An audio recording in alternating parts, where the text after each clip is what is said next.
નમસ્કાર વિદ્યાર્થી મિત્રો, myself K S. Chaudhary and my subject biology. આપણે મિત્રો 11 સાયન્સમાં બાયોલોજીનો જે વિષય છે એના સાથેનું શિક્ષણ કાર્ય મારે કરાવવાનું છે, જેનો પહેલો પાઠ આપણે સજીવ વિશ્વ ધ લિવિંગ વર્લ્ડ્સ એના વિશે ઇન્ટ્રોડક્શન કરવાની છે. અગાઉ મિત્રો પુસ્તક પરિચય કરીને આપણે એક વિડીયો મૂકેલો છે, એના પછી આપણા પાઠની શરૂઆત કરીએ છીએ. તો સજીવ વિશ્વમાં મિત્રો આપણે એવું જોઈએ છીએ કે પૃથ્વી ઉપર જે કંઈ સજીવો છે એની અંદર સૌથી મહત્વની ઘટના એ વૈવિધ્ય છે, જુદાપણું. સાથે સાથે મિત્રો પૃથ્વી ઉપર જેટલા સજીવો છે એ દરેકનું કુદરતી નિવાસસ્થાન તમે જોશો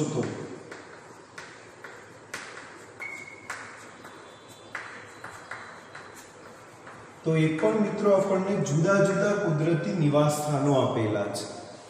તમે ઉત્તરથી શરૂ કરી દક્ષિણ સુધી તો ઉત્તરના વિસ્તારમાં જોશો તો ઠંડાગાર પ્રદેશો, બરફ આચ્છાદિત પ્રદેશો, પર્વતીય પ્રદેશો, દરિયાઈ પ્રદેશો, જંગલવાળા પ્રદેશો, રણ પ્રદેશો, ઘાસચારા માટેની ભૂમિય પ્રદેશો, નદી, બરોબર. તો આવા ઘણા બધા ઓપ્શન આપણને મૂકેલા છે. આ સિવાય પણ કુદરતના એવા કેટલાક પ્રદેશો છે જેમ કે ગરમ પાણીના ઝરા.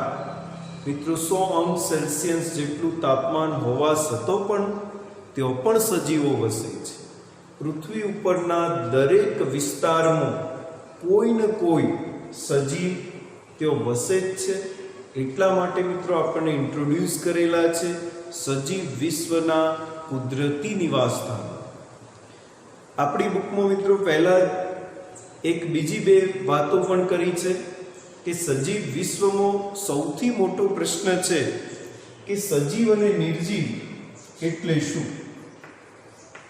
તો સજીવ અને નિર્જીવ બંને વચ્ચેનો તફાવત આપણે સમજાવવાનો છે. તો એક તકનીકી પ્રશ્ન છે જે આપણા માટેનો વિષય છે, અને બીજો એક પ્રશ્ન છે મિત્રો કે પૃથ્વી પર આટલા બધા સજીવો જીવે છે તો એમનું જીવન શા માટે.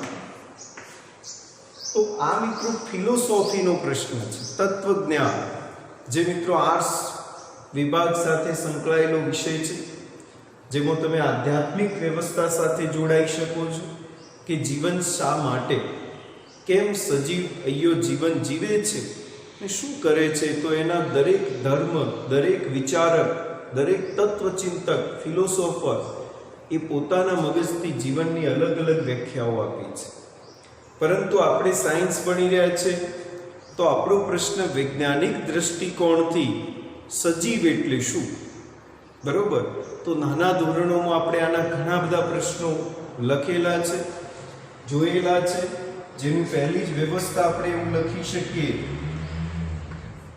કે સજીવ સાબિત કરવો છે તો સજીવ શું છે, એવો પ્રશ્ન આપણને બુકમાં પૂછેલો છે. તો સીધી લીટીમાં આપણે નાના ધોરણમાં ભણતા તેઓ લખતા કે સજીવ અને નિર્જીવ તો બંનેને કેટલીક લાક્ષણિકતાઓથી એકબીજાને અલગ કરતા, કે કેટલાક વિશિષ્ટ લક્ષણો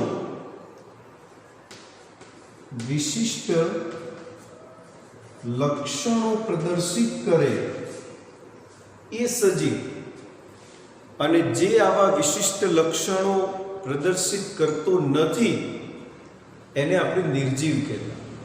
યાદ કરો મિત્રો, 6ઠા 7મા ધોરણમાં આવી વાતો આપણે શીખેલા છીએ કે જે હલનચલન કરે તે સજીવ, જે હલનચલન ના કરે એ નિર્જીવ, જે શ્વાસોશ્વાસ કરે એ સજીવ, જે શ્વાસોશ્વાસ ના કરે એ નિર્જીવ. આવા તફાવતો અગાઉ શીખીને આવ્યા છે. પરંતુ ધોરણ અને વિષયને અનુરૂપ થોડું ઉચ્ચ સ્તરીય જ્ઞાનની વ્યવસ્થામાં આપણે વાત કરીએ તો અહીંયો જે તે સજીવ હોવા માટે કેટલાક વિશિષ્ટ લક્ષણો છે, જેમાં મિત્રો એક વૃદ્ધિ છે. એવું જ એક લક્ષણ પૃથ્વી ઉપરનો દરેક સજીવ વૃદ્ધિ પામે છે, પ્રજનન કરે છે. આ સિવાય બીજા ઘણા બધા વિશિષ્ટ લક્ષણો જે આપણને બુકમાં ભણવામાં આપેલા છે, જેમાં એક છે પર્યાવરણ પ્રત્યે સભાનતા કેળવે છે, ચોક્કસ પ્રતિક્રિયા આપે છે. પૃથ્વી ઉપરનો દરેક સજીવ ચયાપચય કરે છે, સ્વયં જનન પામે છે, પોતાના જેવું નવું સજીવ પેદા કરવાની ક્ષમતા ધરાવે છે. દરેક સજીવ સ્વ આયોજન કરે છે, પરસ્પર આકર્ષણ અને એકબીજા ઉપર પોતાનો પ્રભાવ જેવું વ્યક્ત કરવામાં પણ સજીવ માને છે. તો આ બધા જ લક્ષણોની જે આપણે વાત કરીએ છીએ, એ જે ધરાવે એને મિત્રો આપણે સજીવ કહેશું. જેના અંદર આવા લક્ષણોનો અભાવ છે એને આપણે નિર્જીવ કહેશું. સિમ્પલ ઉદાહરણ, ટેબલ. તો ટેબલ મિત્રો વૃદ્ધિ પામી શકતું નથી, તો જે વૃદ્ધિ પામે છે એ સજીવ છે, જે વૃદ્ધિ પામતું નથી એ નિર્જીવ છે. આ બધી વાતો જેના વિશિષ્ટ લક્ષણોની છે મિત્રો, એ વિશિષ્ટ લક્ષણો સાબિત કરવા માટે આપણે 1 by 1 સ્ટેપમાં એક લક્ષણોની ચર્ચા કરવાની છે કે કયું લક્ષણ કેવી રીતે ધરાવે તો એને સજીવ કહેવું. તો પહેલું લક્ષણ છે પૃથ્વી ઉપર બધા જ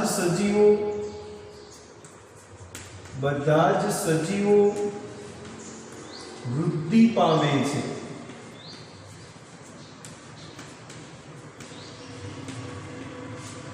એવો પ્રશ્ન છે. તો બધા જ સજીવો વૃદ્ધિ પામે છે, એના માટેની વ્યવસ્થાની વાત કરીએ તો વૃદ્ધિ એટલે શું? તો પૃથ્વી ઉપરના કોઈ પણ સજીવના કદ અને એની સંખ્યામાં થતો વધારો,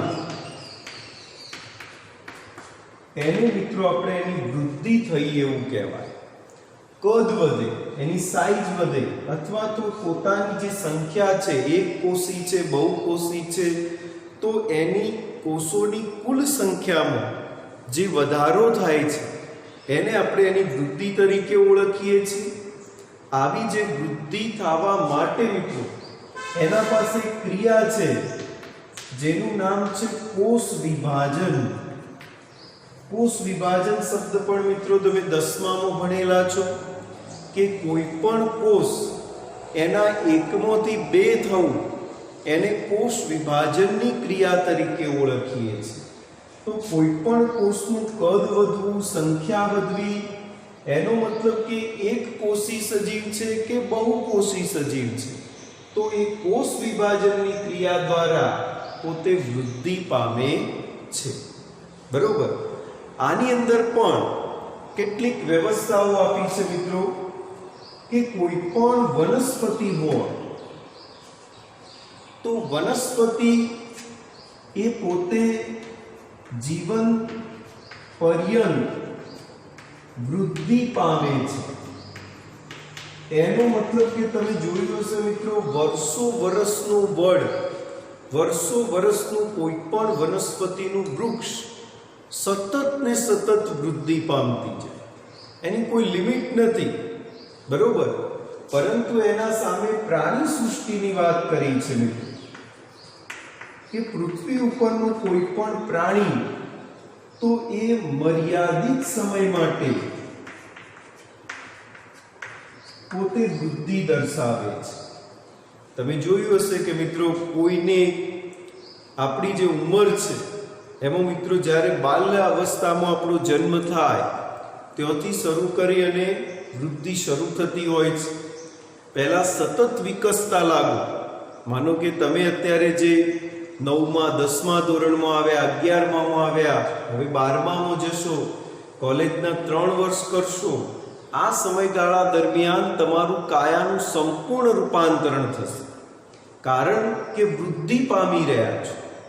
પરંતુ માનો કે એક એવું સ્ટેજ કે 30 વર્ષની ઉંમર થઈ ગઈ પછી મિત્રો તમારા શરીરમાં કોઈ એવા મોટા ફેરફાર થતા નથી. તમારું જે સ્ટ્રક્ચર છે એમાં વૃદ્ધત્વ આવે છે, ઘસાય છે, અથવા તો હોરિઝોન્ટલ પહોળાઈ વધશે, બાકી ઊંચાઈ વધતી નથી, આકારમાં ફેરફાર થતો નથી. એવું થતું નથી કે મિત્રો 80 વર્ષની ઉંમર થઈ એટલે આપણી હાઈટ એટલી બધી વધી ગઈ કે બોક્સિંગ ઉપરથી પણ આપણે બહાર નીકળી ગયા. એવું નહીં થાય. 100 વર્ષના માણસને જોશો તો એવું નહીં લાગે કે સૌથી ઊંચો છે. એની સાઈઝ જે તે ઉંમર પૂરતી સીમિત છે. તો એ સમય મર્યાદાની વાત છે મિત્રો. વનસ્પતિ અને પ્રાણી તો બંનેની અંદર આવી એક સામાન્ય ભેદ રેખા છે, એ પણ મિત્રો આપણને બતાવેલી છે. આ સિવાય વાત કરીએ તો એક કોષી સજીવ હોય મિત્રો. એક કોષી સજીવ એટલે શું? તો સિમ્પલી એક કોષી સજીવનું ઉદાહરણ તમે બધા અમીબાને ઓળખો છો. તો એક કોષી સજીવ અમીબા એ પોતે કોષ વિભાજન કરી અને એકમાંથી 2 કોષ બનાય અને પોતે વૃદ્ધિ પામે છે. બરોબર. સાથે સાથે કોઈ પણ સજીવના કોષો ઘસારો પહોંચે અથવા તો નાશ પામે તો પણ મિત્રો આ કોષ વિભાજનની ક્રિયાથી નવા કોષો પોતે ઉમેરે છે. આ વાક્યને સમજવા મિત્રો આપણે ગમે તેટલું ચાલીએ, જીભ ઉપર ગમે તેટલું ટંગ ક્લીનર ઘસીએ તો પણ એ ઘસાઈ જતી નથી.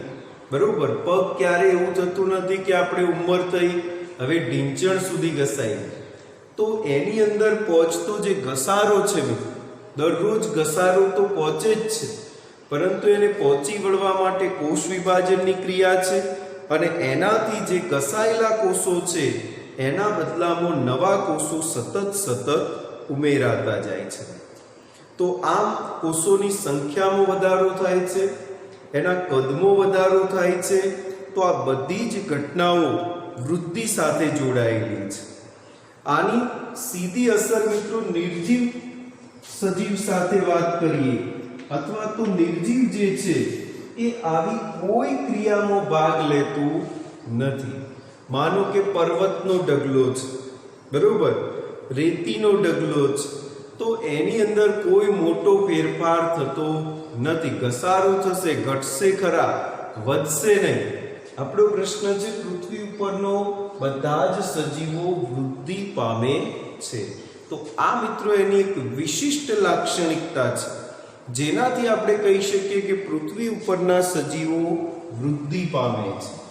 આવું બીજું વિશિષ્ટ લક્ષણ છે કે પૃથ્વી ઉપરના સજીવો પ્રજનન કરે છે. તો બીજું લક્ષણ સમજીએ મિત્રો કે પ્રજનન એટલે શું? તો પૃથ્વી ઉપર જેટલા સજીવો જીવે છે એ પોતાનો વંશવેલો ટકાવી રાખવા માટે સજીવ પુખ્ત વયે, જે તે સજીવ પુખ્ત વયે પોતાના જેવો નવો સજીવ ઉત્પન્ન કરે છે. તો એવી ક્રિયાને મિત્રો આપણે પ્રજનન તરીકે ઓળખીએ છીએ.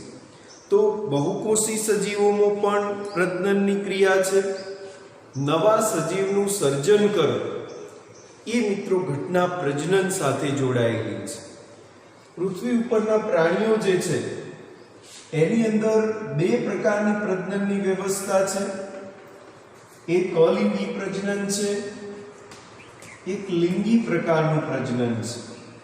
તો આપણને કેટલાક પ્રાણીઓના ઉદાહરણો આપેલા છે કે કેવી રીતે જે તે પ્રાણી પોતાના જેવા નવા પિતૃનું સર્જન કરે છે, પોતાના જેવા નવા બાળ પ્રાણીનું સર્જન કરે છે અને એની અંદર પણ પોતાના પિતૃ જેવા જ લક્ષણો એ આપણને જોવા મળે છે.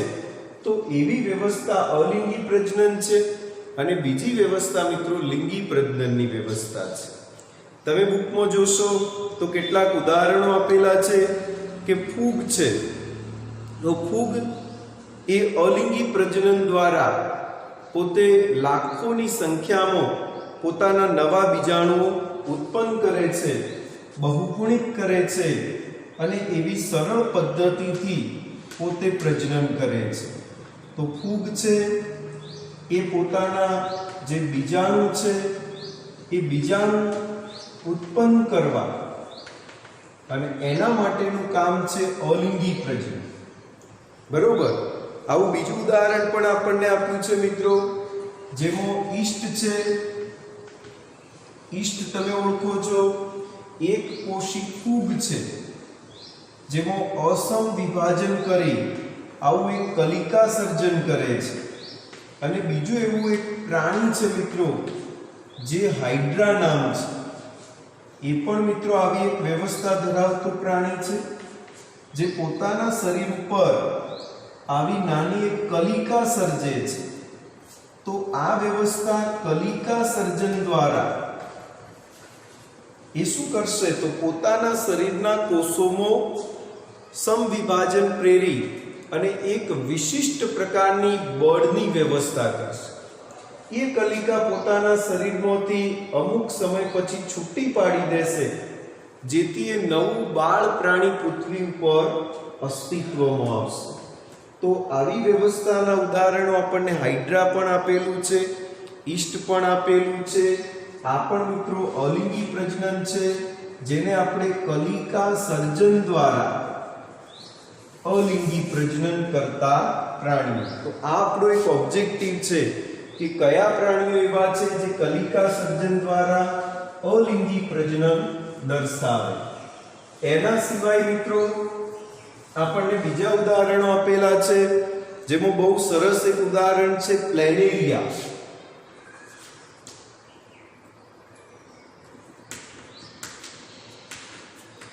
પ્લેનેરિયા એવું પ્રાણી છે જેના પાસે એની શક્તિ છે મિત્રો પુનઃ સર્જન ક્ષમતા, જેને રીજનરેશન પાવર કહેવાય છે.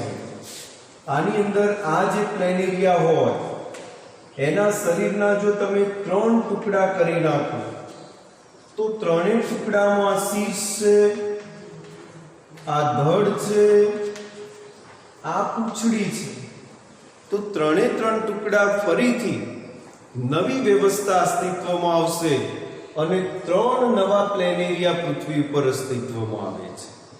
તો આ ઘટના અલિંગી પ્રજનનની દર્શાવેલી છે અને અલિંગી પ્રજનન સ્વરૂપે એ આપણને એક કરતો અનેક પ્રાણીઓની વ્યવસ્થા અસ્તિત્વમાં આપે છે.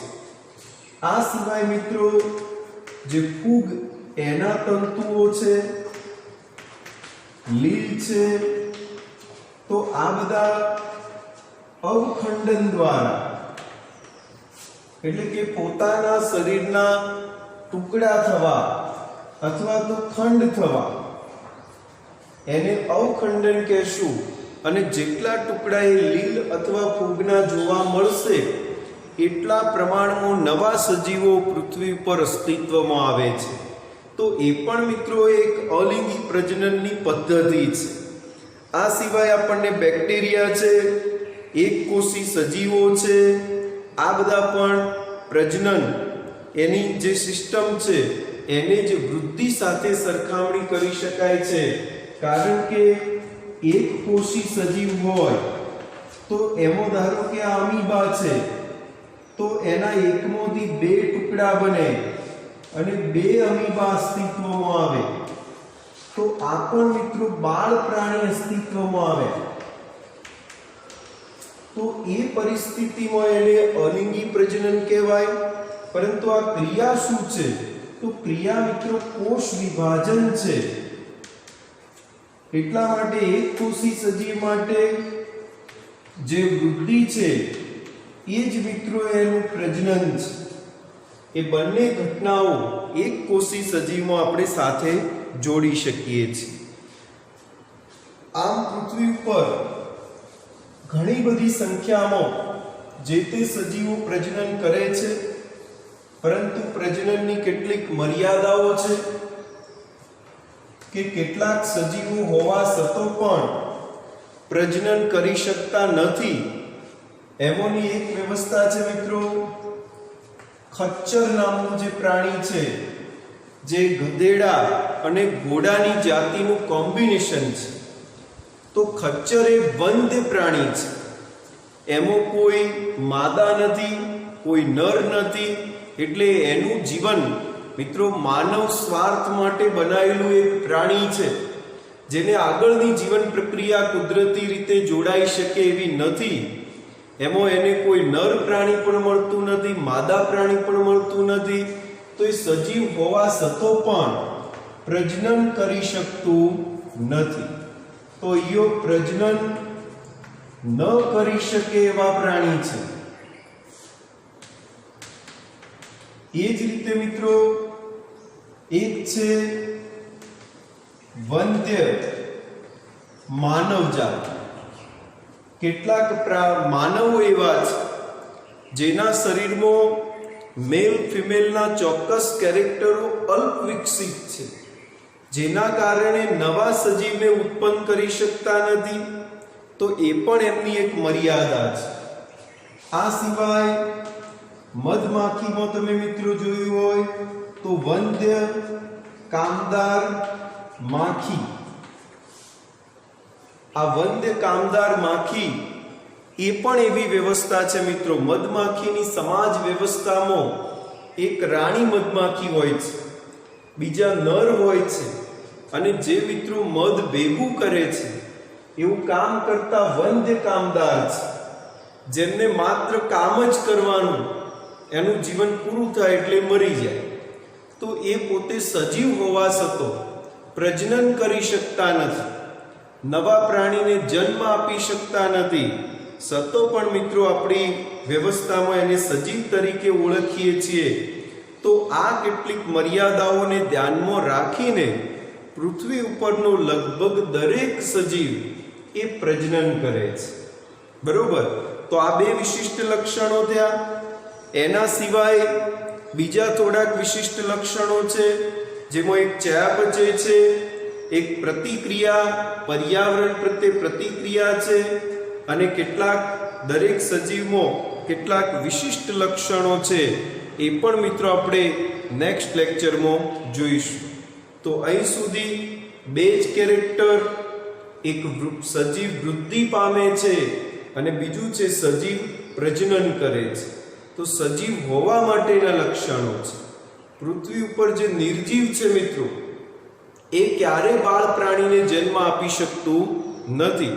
જેમ કે ઉદાહરણ તરીકે કોઈ ટેબલ છે તો એ નિર્જીવ છે, તો એ ટેબલમાંથી નવું ટેબલ અસ્તિત્વમાં આવતું નથી. તો એ એની મર્યાદા છે, માટે આપણે એને કહેશું એ નિર્જીવ છે. બરોબર? નાના ધોરણોમાં ભણેલા કેટલાક લક્ષણો એ આપણને ક્યાંક કન્ફ્યુઝન ઊભા કરતા હતા, એ દૂર કરવા માટે આવા વિશિષ્ટ લક્ષણોનો ઉપયોગ કરી અને આપણે શીખીએ છીએ. આટલે રાખીશું મિત્રો. નેક્સ્ટ લેક્ચરમાં આગળ ભણીશું. પુસ્તકની મર્યાદા છે કે તમારા જોડે પુસ્તક નથી, ટૂંક સમયમાં પુસ્તકો આવશે ત્યારે આપણે એની તમને જાણ કરીશું અને આપણો અભ્યાસક્રમ ઝડપથી ચલાવશું. બરોબર? જે કંઈ મિત્રોને એ ગ્રુપ અને બી ગ્રુપની વ્યવસ્થા છે, દરેકે અત્યારે વિડીયો જોયો હશે, પરંતુ જ્યારે ત્યારે આપણે રૂબરૂ મળીશું, રૂબરૂ ભણીશું, એના પછીની વ્યવસ્થામાં તમે તમારા ગ્રુપ પ્રમાણે અભ્યાસ કરી શકો છો. Thank you.